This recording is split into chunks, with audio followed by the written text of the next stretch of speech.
Bihari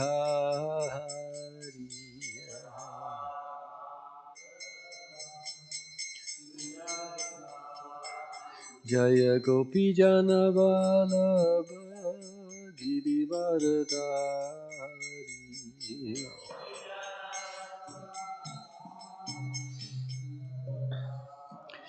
Jaya Gopi Jana Vallabha Girivardhari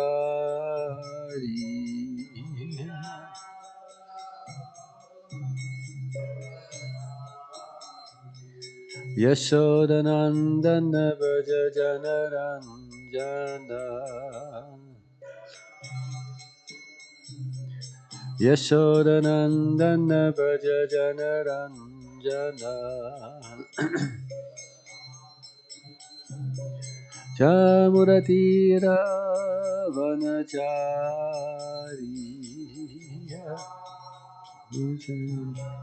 Chamuratira Vanachari Vanachari Jaya Radha Madhava Kunja Vihari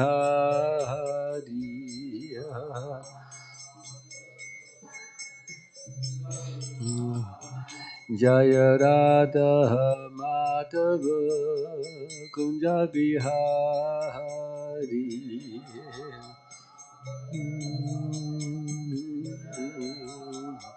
Jaya Gopi Jana Vallabha Girivardhari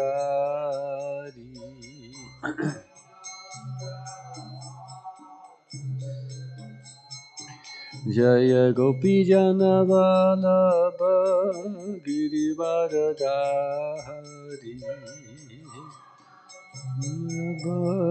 Girivardhari Yashodanandana Vraja Janaranjana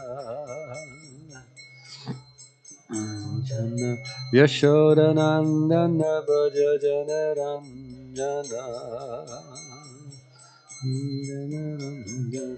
Chamuratira Vanachari Chamuratira Vanachari Vanachari Jaya Radha Madhava Kunja Vihari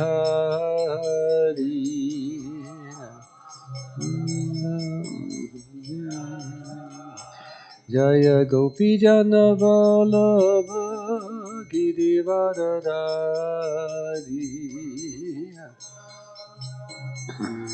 Girivardhari Yashodanandana Vraja Janaranjana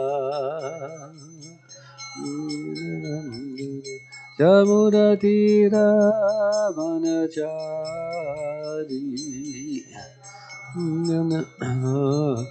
Jaya Radha Madhava Kunja Vihari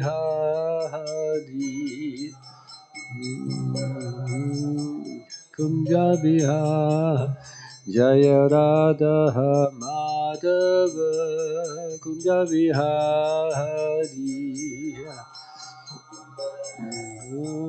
Kunja Vihari Jaya Radha Madhava Kunja Vihari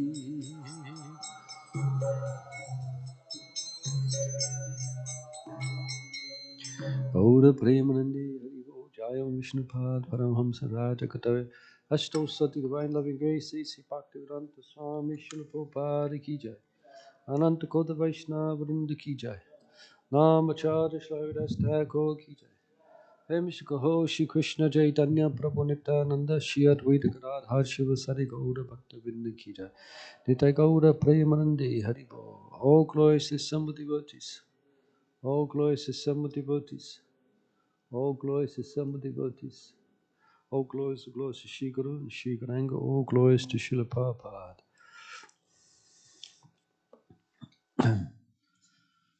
Okay, Om Namo Bhagavate Vasudevaya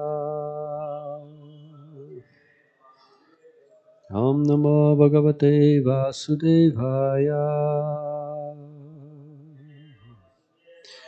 Om Namo Bhagavate Vasudevaya.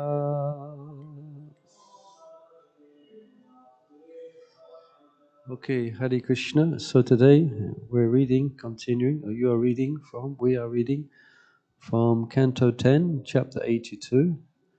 Text, unless I'm mistaken, text 17 until 20,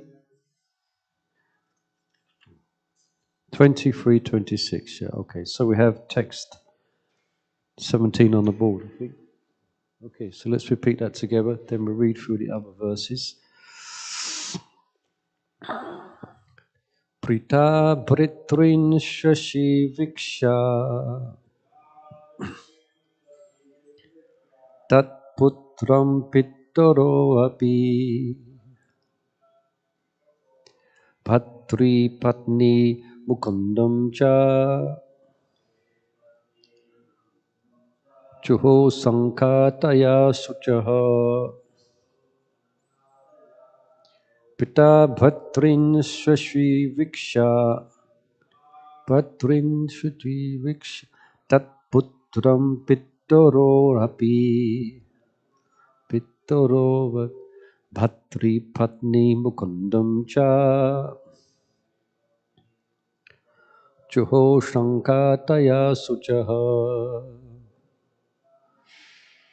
Pita Bhatrin Swashi Viksha Tat Putram Pittororapi Patri Patni Mukundam Cha Chuho Shankataya Suchaha. Okay, Vaishnavas. Pita Patrin Swashi Viksha Tat Putram Pittororapi Patri Patni Mukundam Cha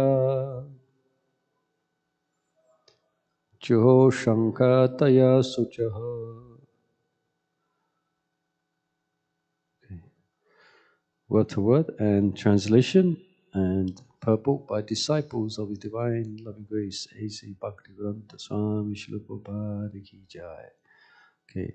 Pita Kunti, Bhatrin, her brothers, Shrashi and sisters, Viksha, seeing, Tat, there, Putran, children, Pitaro, her parents, Api, also, Patri, of her brothers, Patnihi, the wives, Mukundam, Lord Krishna, Cha, also, Joho, she gave up, Shankataya, while talking, Shutraha, her sorrow. So translation, Queen Kunti met with her brothers and sisters and their children, and also with her parents, her brothers, wives, and Lord Mukunda. While talking with them, she forgot her sorrow. Please repeat. Queen Kunti met with her brothers and sisters and their children, and also with her parents, her brothers' wives, and Lord Mukunda. While talking with them, she forgot her sorrow. Purport. Even the constant anxiety of a pure devotee, apparently just the opposite of the impersonalist Shanti, can be an exalted manifestation of love of God, as exemplified by Srimati Kunti Devi, the aunt of Lord Krishna and mother of the Pandavas. So I'll just read through the other verses then. Kunti Vacha Haya Patra Aham Manye Atmanam Akrita Shisham Yatva Apatso Matvatam Nanusmara Dasatamaha. Okay, this reads as follows. 18. Queen Kunti said, "My dear respectable brother, I feel that my desires have been frustrated, because although all of you are most saintly. You forgot me during my calamities. Here Queen Kunti addresses her brother Vasudeva. Text 19. Shuddhido ganataya putra pattara pittarorapi nanusmaranti swajanam yashyadevam atakshinam. Friends and family members, even children, brothers and parents, forget a dear one whom Providence no longer favors. Purple. Srila Shita Swami and Vishnu Chakravarti Thakur both comment that Kunti does not blame her relatives for her suffering. Thus she calls them most saintly persons and alludes her to her own bad fortune as the cause of her unhappiness. Text 20. Shri Vasudeva Vacha Ambamashman Asuyeta Deva Kritana Kannaran Isasyahi Vasheloka Karote Kayate Tava. Shri Vasudeva said, Dear sister, please do not be angry with us. We are only ordinary men, playthings of fate.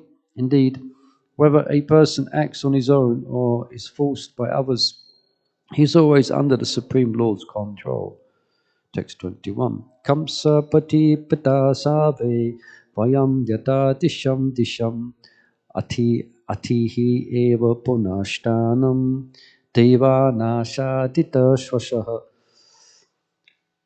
Harassed by Kamsa, we all fled in various directions, but by the grace of Providence, we have now finally been able to return to our homes, my dear sister.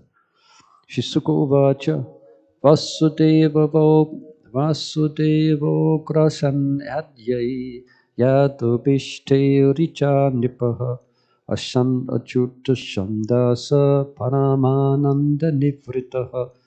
Sukadeva Goswami said, Vasudeva, Ugrasena, and the other Yadus honored the various kings who became supremely blissful and content upon seeing Lord Achyuta.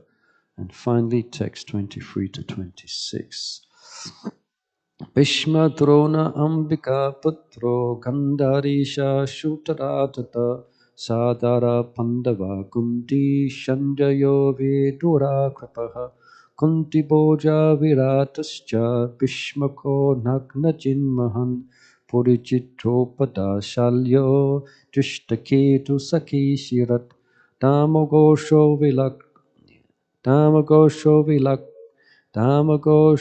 Vishalaksho Matilo Matrakikayo Yatumanyo Shushamacha Shushuta Balikatayaha Rajano Yecha Rajandra Yudhishtiram Anavritaha Shiniketam Babushore Sashikam Bhiksha Vishmitaha.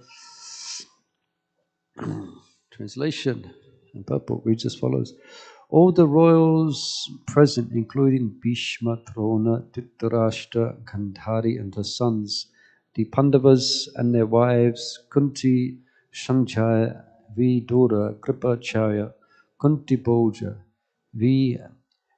Virata, Bhishmakaha, the great Nagnajit, Purajit, Draupada, Shalya, Drishtaketu, Kasiraj, Domagosha, Vishalaksha, Maitila, Madra, Kekaya, Yudamanyu, Shushama, Balika, with his associates and their sons, and the many other kings subservient to Maharaj Yudhisthira. All of them, O best of kings, were simply amazed to see the transcendental form of Lord Krishna, the abode of all opulence and beauty, standing before them with his consorts. Purple. All these kings were now followers of Yudhisthira because he had subjugated each of them to earn the privilege of performing the Uraja Shuya sacrifice. The Vedic injunctions state that a Kshatriya who wants to execute the Uraja Shuya for elevation to heaven must first send out a victory horse to roam freely.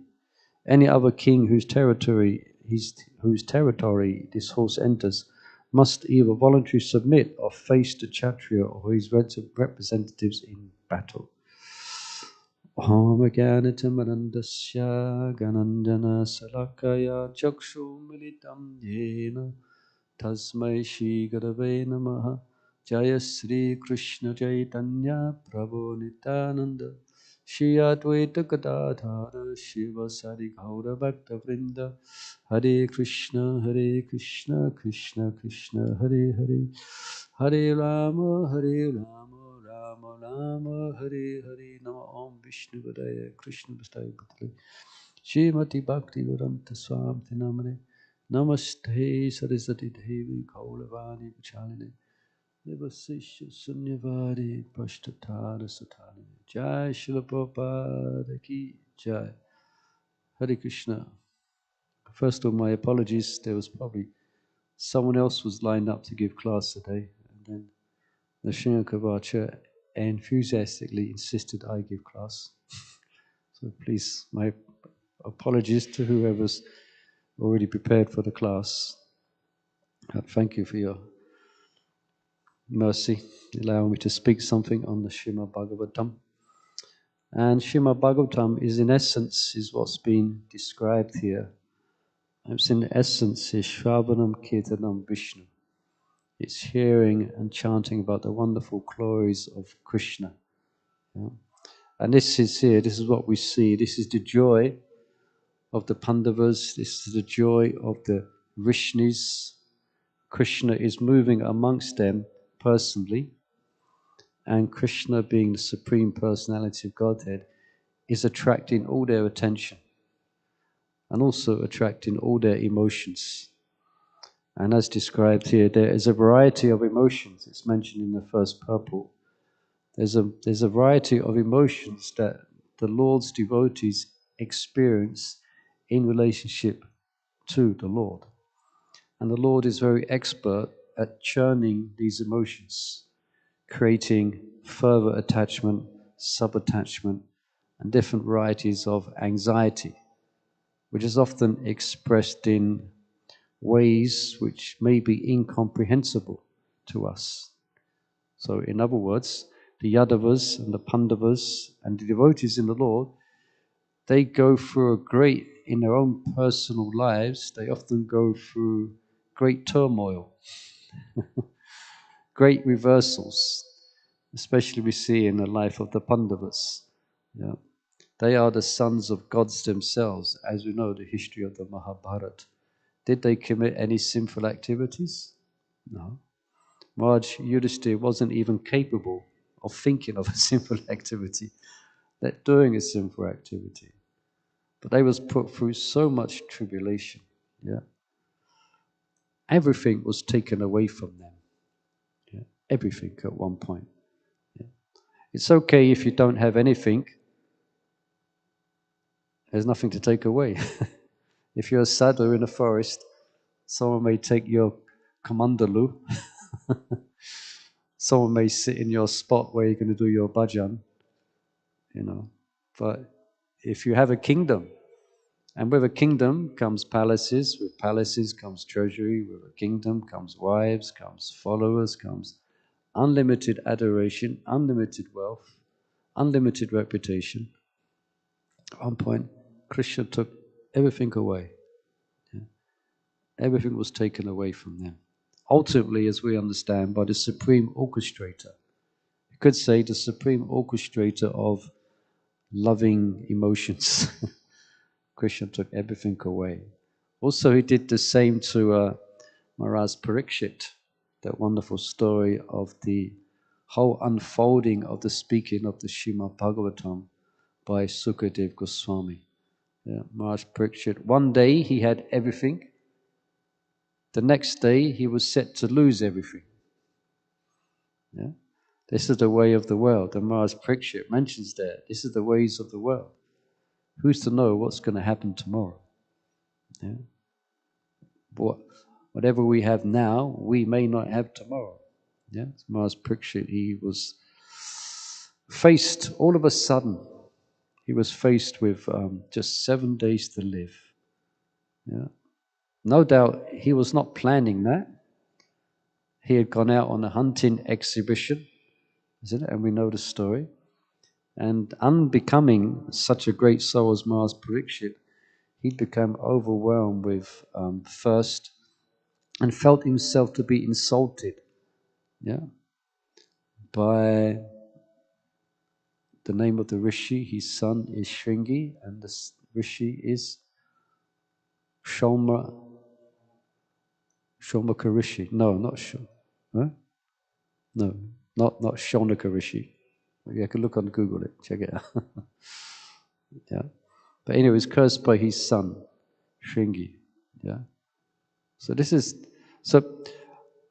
but ultimately Maharaj Pariksha and the Pandavas, ultimately they saw it as the doing of the Lord.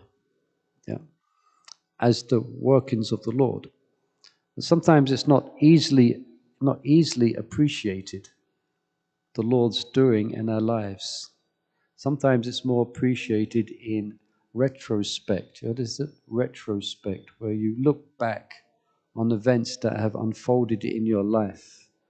And when you're somewhat out of that immediate grief and anxiety, when you reflect back, you can only conclude that it was the doings of the all-merciful Master of all mystics, Sri Krishna.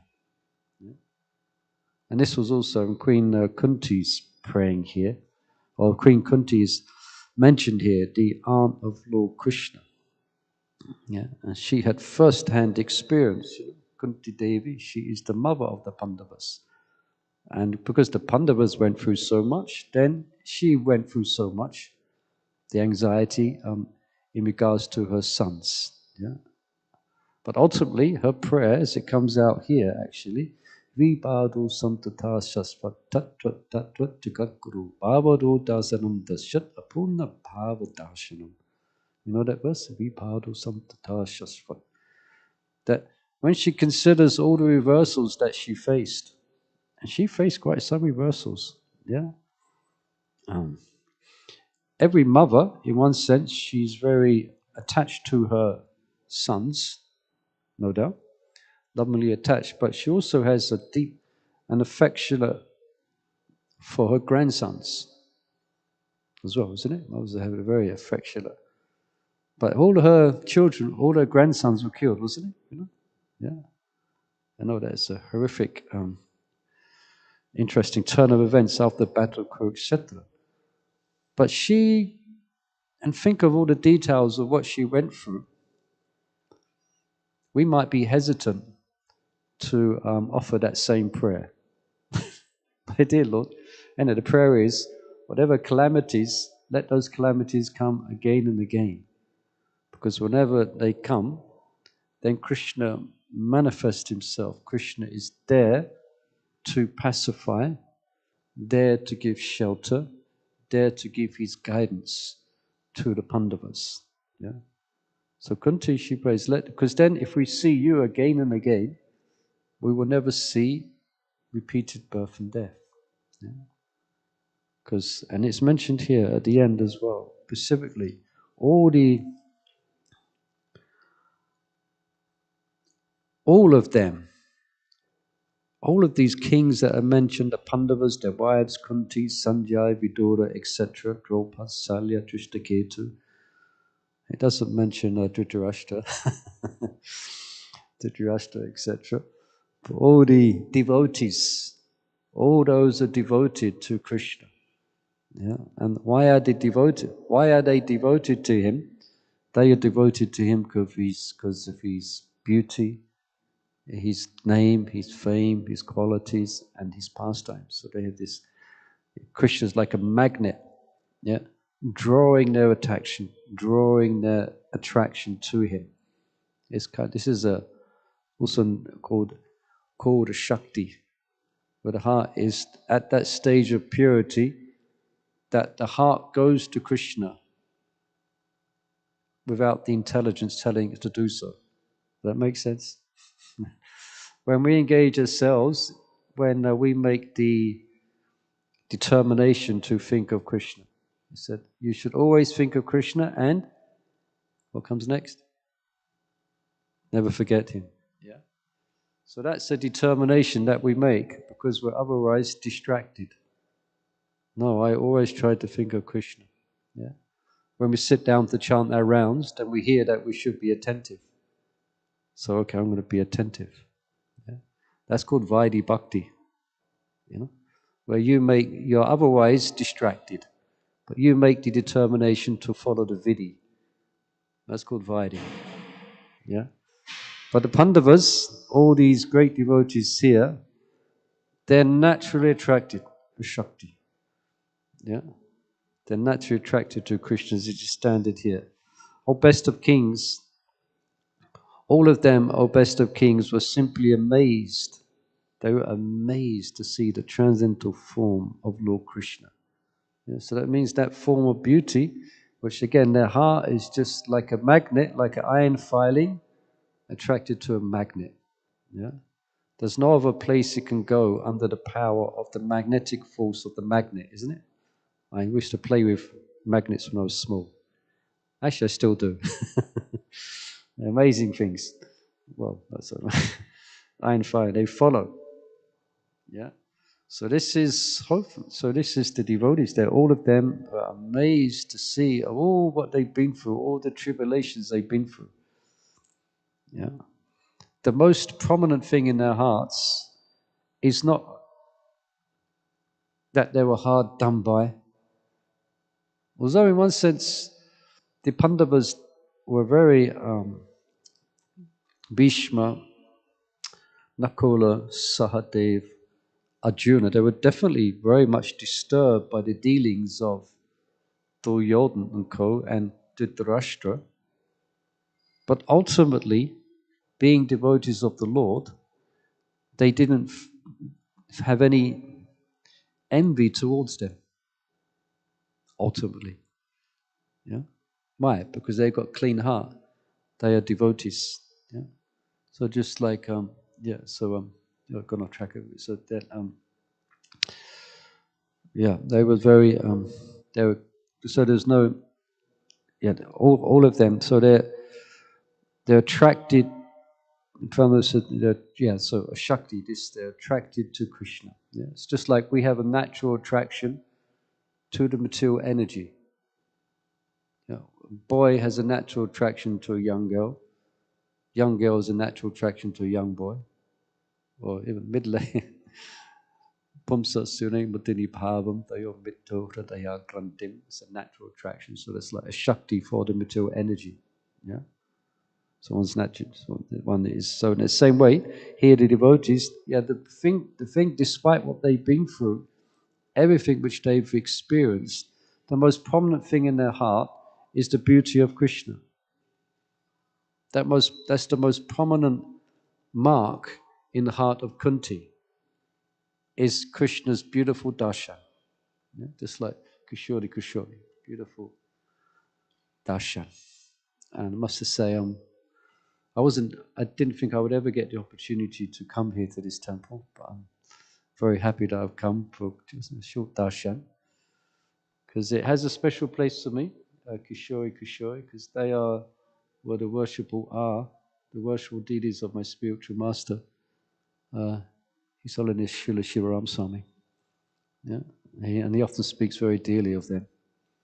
He was a temple president here many years ago. So it was prominent in their hearts. In Kunti was the beautiful, just by seeing, because Krishna will come in their presence, in the midst of their calamity.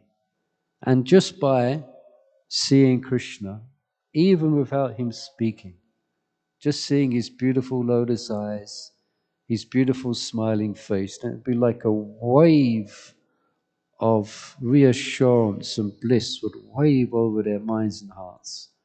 And this is Queen Kunti. So that's her conclusion. She's feeling such appreciation for that darshan of Krishna, yeah, that she wishes those calamities happen again and again. Yeah. And that's also you hear in the pages of Srimad Bhagavatam, when the Lord's going from one place to another, when he's finished the affairs of Kurukshetra, and he's now plans to go back to Dwarka. The intense prayers of Kunti, that's when Kunti offers her prayers, isn't it?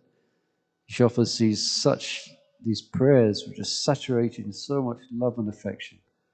Yeah. And at the other end, Dwarka, the the residents of Dwarka, they being missing Krishna. And then there's a beautiful description of when Krishna comes to Dwarka. Yeah, everyone comes to greet Krishna. The whole village, not the village, sorry, the whole city comes to take darshan of Krishna. Yeah, come to see Krishna again, enter into their midst. Yeah, and what to speak of the residents of Vrindavan. Here, this is Krishna meets the inhabitants of Vrindavan. So this is just beginning this chapter. As it unfolds, we're going to hear how the residents of Vrindavan, being so feeling, we cannot even imagine their grief of divine separation from Krishna. And then they get a chance to meet again in the plains of Kurukshetra.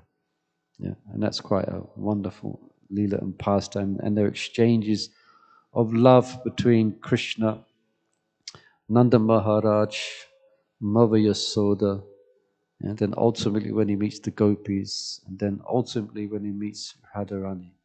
Yeah, it's a very loving exchange. Yeah, because first of all, they have to do the protocol because they're kings, so they have to greet the kings and the relatives, and so the gopis, as you described that Nanda Maharaj and Mother Yasoda and the residents of Vrindavan, then when they understood where Krishna was, they didn't follow any protocol. They ran to Krishna. Krishna! And then when Krishna saw his beloved mother and father, he the same. Mata! Deep embrace of loving affection. You know? And also they was on the way when they resident from Vrindavan, it was a great meeting of clans throughout all of Bharatvarsha, all coming. Very opulent, yeah, on elephants and horses and so much opulence, you know. And but everyone was completely captured by the kirtan of the Rajbashis, their sweet, beautiful kirtan of love, prema kirtan. Yeah, just there was all. It's like I guess it was a Harinam. I was doing a Harinam on the way to go to Krishna. Now there's thousands of tents, thousands and thousands of tents, thousands of fires, thousands of groups of Brahmins all chanting the glories of Shaman Panchaka, you know. So where was Krishna for the residents of Vrindavan? How could they find him? Yeah, there's one commentary described that they found him by the compass of their attraction, their heart. Yeah, they made it found them amongst thousands of tents. You know, just there. They didn't need any directions. They followed their hearts. Then they met. Then they met Krishna. It's a wonderful exchange of love. Where Radharani, she actually meets with Krishna. That's the whole after so long, and she apologizes to Krishna in a very loving, affectionate mood. She apologizes for Krishna. Actually, anyway. You can read more about that wonderful, sweet exchange. But the main point perhaps we're trying to bring out here is that Shravanam Ketadam Vishnu. What are the residents of, what are they all doing? Well, what is everyone doing here? Shravanam Ketadam Krishna. Hearing and chanting about Krishna. Yeah. And as Queen Kunti, when she experiences Krishna, she feels bliss in the midst of untold upheaval and reversal. Yeah? So there's a lesson for us, you know. We are faced with reversals. Anyone here? It's only three, but it might be someone online. Anyone faced reversals in their life? Sometimes it's just reversals. Yeah, our life is not, it's not what perhaps we expected. Why? Because Krishna loves us. So, if we was to write out, okay, you write out your next 10 years. Okay, you write down what's going to happen in the next 15 or 20 years. Okay, I want this to happen, I want that to happen, I want this to happen. But Krishna's got another list. Why? Because he wants you to go back to him. Yeah. So our list might not be the same as Krishna's plan for us. Yeah. We have our own plans.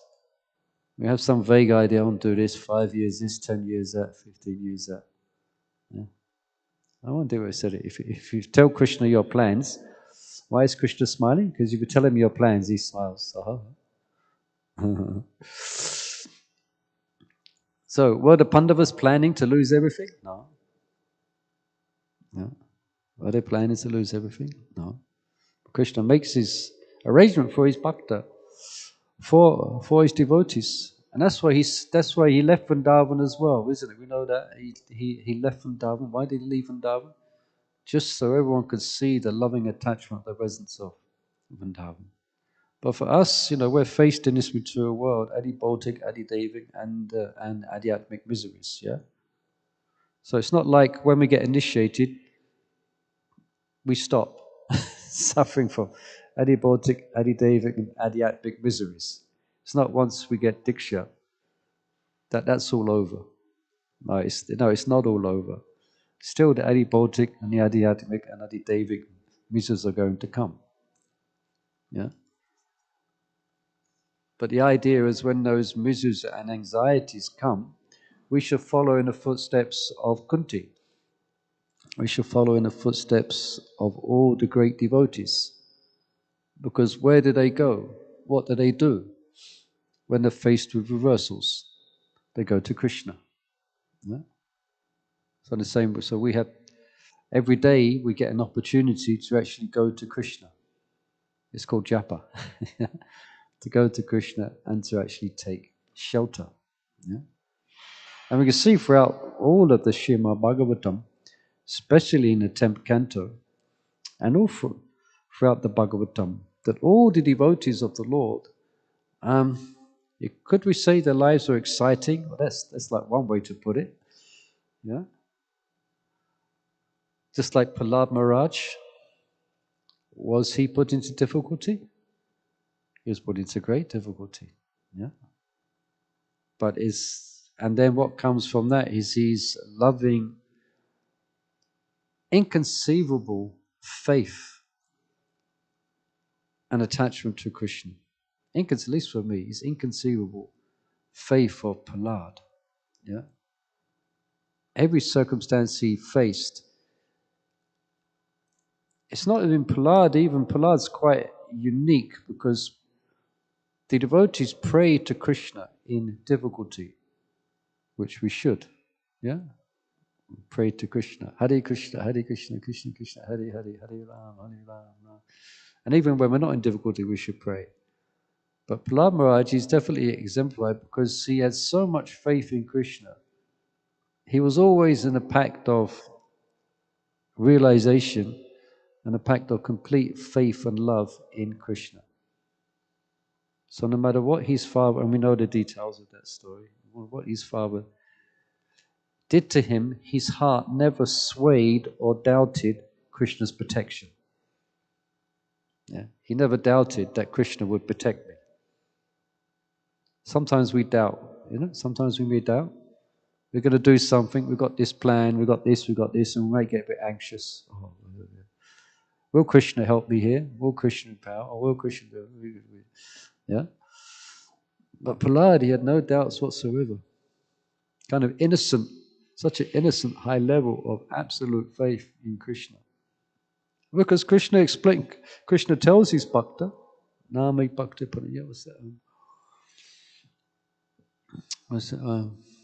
I protect my devotees. Krishna mentions in Bhagavad that verse. I always Apiset susuracharo parite manani bhaksoto eva samantavya samyak yashrahodisa. Even if devotee falls in the bin, even the devotee, his life goes the wrong way for one reason or another. Yeah. Or the repentant devotee, by dint of the material conditioning, may be taken from the path of devotion for like one reason or another. But still, they understand ultimately, Krishna's my only hope. I've made a mess, but Krishna, you remain my only hope. So they pick up that bee bag, Hare Krishna, Krishna Krishna, Hare Hare, Hare Ram, Ram Ram. Declare it boldly, Arjuna. My devotee never perishes. Yeah? Krishna always protects his bhakta. Yeah. It may not be the protection which we may. Yeah, again, it's not as if a devotee, upon taking initiation or taking to the path of devotion, kind of walks on a bed of roses that there's no difficulties and there's no challenges. That protection, sometimes, like for instance, Maharaj Bharat, it seems like he, as we know the story, dramatically explaining, we hear in a page of Bhagavatam how he became attached to a deer. Yeah, oh dear, he became attached to a deer. Very, very renounced, very renounced. He renounced the whole kingdom. He took birth in the body of a deer. He lost the human form of life. That's the greatest, describe it, that's the greatest fear. That's the greatest danger for those who are somewhat intelligent. Is to lose the knowledge, is to lose the human form, to become an animal. It's a great, of course, some materialists in their madness and they want to be an animal. So, okay, next life to be an animal. Yeah. But he lost and then he became an animal. So what's the doubtful might, or the unfaithful, or the atheist say, okay, you call yourself a theist, say watching that, being subjective, watching that. Okay, Jadbara, say like taking it a time when it happened. Someone's heard there's this great devotee called Maharaj Bharat. He rules the whole earth and he's just walked out the whole kingdom. He just left everything. He's such a wonderful devotee. And then he falls from his practice and becomes a deer. Yeah, he falls from his practice. So someone who, atheist might say, just see. Where's this protection of your Krishna? He's such a devotee. Why didn't Krishna come and protect him? But that protection was there. What was that protection? In the next life, he had perfect recall of his mistake. Not just of his mistake, but also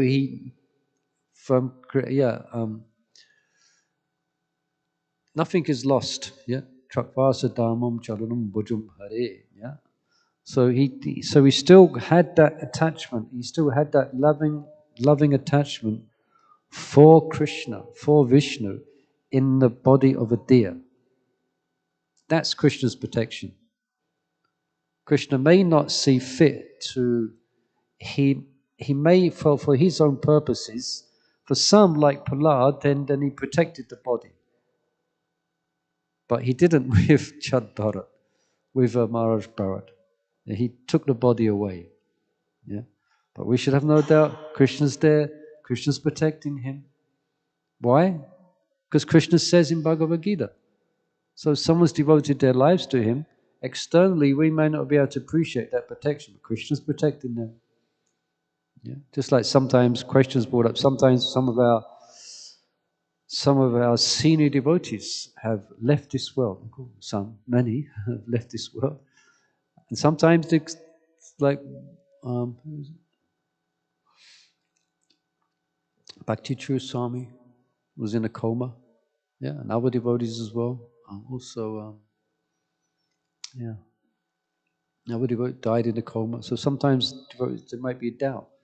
But if they're in a coma, you're not Shravanam Kirtanam, you're not even aware that you're not even hardly aware that of the surroundings of anything around you. So where's Krishna protecting? How's Krishna protecting? Yeah. How's Krishna protecting? Yeah. We should have faith that yes, the soul is not subject, as you know, Dehinosminita Dehi Kumanam Yovaranjala Hantara Prapti Dhirastatanamo. The soul is not subject to birth, death, old age, and disease. The soul is completely transcendental. So the soul is not affected by coma. It's not the soul that goes into a coma. it's the material body. Yeah. So we can perhaps philosophical speculate in one sense. We can understand that something very unique is going on between the bhakta and the Lord, say in this example of someone in coma. Yeah. If someone's given their whole life to Krishna, it's obvious, isn't it? If they're given their whole life to Krishna and they're actually lovingly devoted to Krishna, yeah, is Krishna ever gonna? Is Krishna will give them? Is always going to give protection. Yeah, always going to give protection. And Krishna has his divine plans. Yeah, for his devotees. Just here we're seeing this wonderful Leela and pastime here. All the residents of Bharatvarsha, they're all going to Kurukshetra. Yeah. And again, let me just go back here. In the beginning, the first verse, the first purport we read. So just thinking of all the pastimes that all the Pandavas went through, all the Vishnus went through, and all the associates of Krishna went through. Even from Krishna's birth, there was mayhem, wasn't it? Krishna's birth, was it? Putana was killing young babies and drinking their blood. Yeah. So much. It was unstable. The world was unstable in Krishna's appearance. Of course, Krishna put Yudhisthira and made it stable. Yeah. But the point here is the point I'm making is that all these Leela and all these pastimes, it brings out feelings. Yeah. There's this wonderful audio that we play of Prabhupada when we're teaching deity worship, where Prabhupada speaks about, he said, the best thing you can offer the Lord is your devotion. He speaks a lot of emotion. Your feeling, he says, your feeling.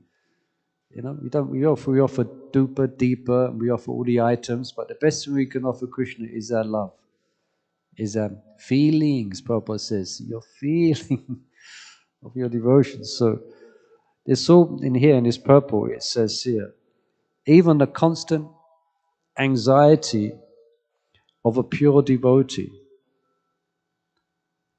Are you ready to be in constant anxiety? Even the constant anxiety for Krishna. Apparently just the opposite of the impersonalist Shanti. Yeah? Can be an exalted manifestation of love of God. Yeah? So that's why the impersonalist path is very, what does it do? The impersonalists, then they do austerities, etc. And the idea that any emotion is Maya. Any emotion is, if you have any emotion, that's because of the bodily concept of life, identifying yourself as being a product of the material world. So all emotion that you're having, all these emotions is Maya. So for them, they cannot comprehend the life and the feelings of it described here of a devotee. Because we don't say no emotions, but we want to be in anxiety, not because of what the government are not doing, not because the mortgage, not because these are there. We want to be anxiety for Krishna. Yeah. It is so. That's why the Nectar Devotion is such a wonderful, by Rupa Goswami. Prabhupada gives the summary Nectar Devotion. It's basically it's all about emotion. Unlimited emotions. And Rupa Goswami analyzes these emotions to such an exhaustive degree. Yeah, each devotee, he categorizes each rasa, and he explains each emotion, which comes from each rasa, and how each devotee, each rasa is attracted to Krishna, and their specific emotion that they have. Yeah. So compare that to the impersonalist, no emotion, nothing. Yeah, that's why sometimes for the person is to so for someone who's seriously practiced impersonalism, what to speak of Mayavadi, it can be very difficult for them to take to the path of bhakti. Why? Because the heart's like a stone.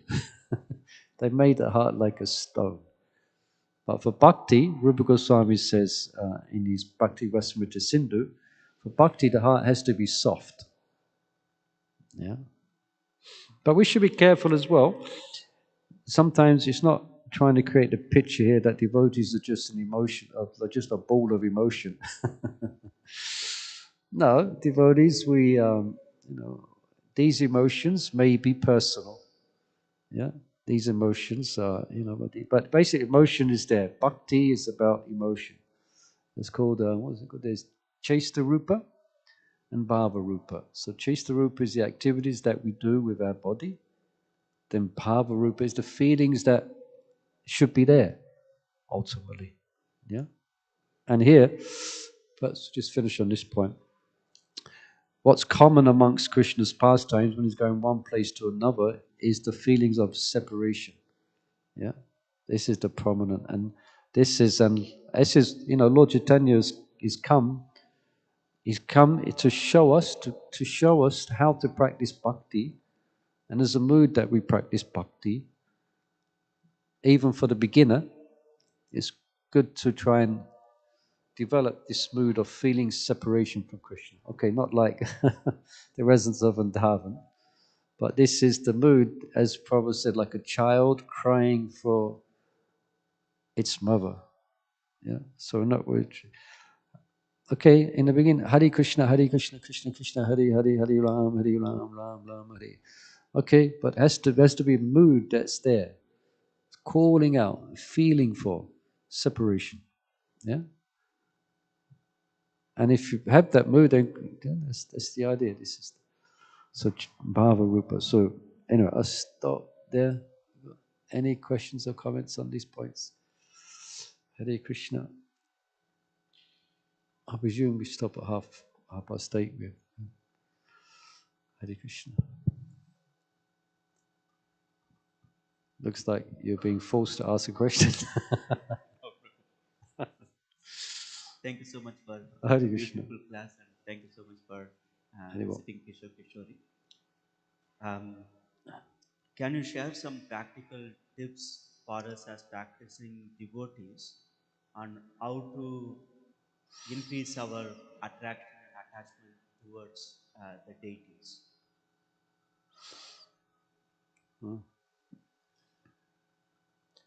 Slow but sure. Dedicated, selfless service. Yeah. 1 week, 2 weeks, 1 month, 2 months, 3 months, 1 year, 2 years, 3 years, 10 years, 15 years, 20 years, 25 years, 30 years, 40 years. Guaranteed you'll develop attraction for Krishna.